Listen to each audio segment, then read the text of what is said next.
नमस्कार, मी प्रियंका नागने आपल्या मराठी चॅनलवरती तुमचं सर्वांचं स्वागत आहे। आज आपण एक महत्त्वपूर्ण माहिती पाहणार आहोत।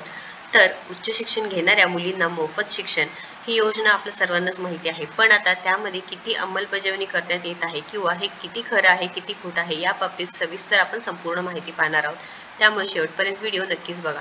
आता हे तुम्ही परिपत्रक पाहू शकता। उच्च शिक्षण घेणाऱ्या मुलींना मोफत शिक्षण योजनेच्या अंमलबजावणीबाबत हा परिपत्रक आहे।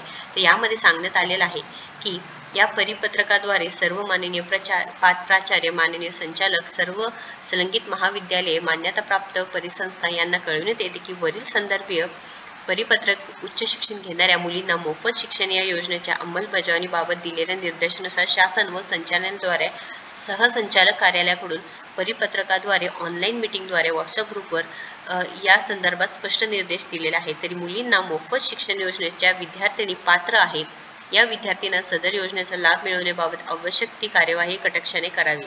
सदर योजनेच्या लाभापासून कोणतेही पात्र विद्यार्थिनी वंचित राहणार नाही याची सर्व माननीय प्राचार्य, माननीय संचालक, त्यानंतर महाविद्यालयाने, मान्यताप्राप्त परिसंस्था यांनी गांभीर्याने नोंद घ्यावी।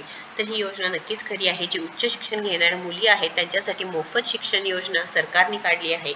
या बाबतीत 28/3/2025 रोजी ही नोटीस आलेली आहे। त्याचे पात्र विद्यार्थिनी आहेत त्यांना नक्कीच इथे या योजनेचा लाभ मिळवता येणार आहे। इथे संपूर्ण माहिती दिलेली आहे, तुम्ही नक्कीच पाहू शकता। त्यानंतर इथे शिक्षण संचालक उच्च शिक्षण महाराष्ट्र शासनांतर्गत हे सुद्धा आलेलं आहे। उच्च शिक्षण घेणाऱ्या मुलींना मोफत शिक्षण योजनेच्या अंमलबजावणीबाबत तर इथे माहिती सांगितलेली आहे।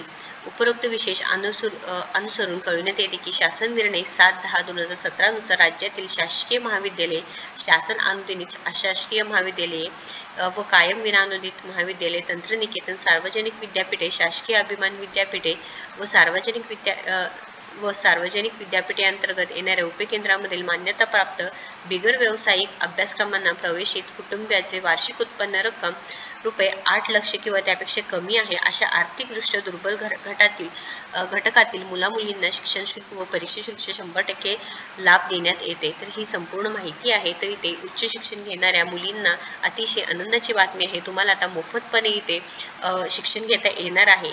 तुमची जर परिस्थिती नसेल तर तुम्हाला नक्कीच सरकार मदत करणार आहे। तुम्ही इथे पात्र असाल तर नक्कीच इथे लाभ घ्यायचा आहे। महत्त्वपूर्ण माहिती आहे, तुमच्या मित्रमैत्रिणींना नक्कीच शेअर करा। अशाच महत्त्वपूर्ण माहितीसाठी आपल्या चॅनलला नक्कीच सबस्क्राईब करा।